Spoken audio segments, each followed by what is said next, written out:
আসসালামু আলাইকুম। মিরপুর পেইস ফ্যামিলির পক্ষ থেকে আপনাদেরকে স্বাগতম।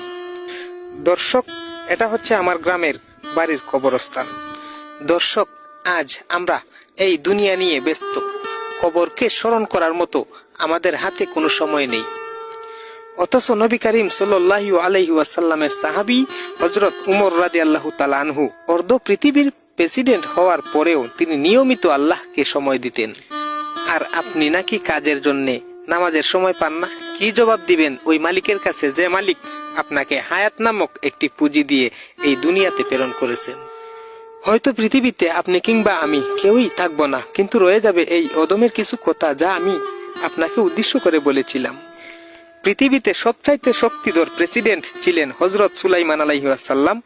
তিনিও আল্লাহকে সময় দেওয়ার জন্য সময় খুঁজে নিতেন, আর আপনি নাকি কাজে ব্যস্ত।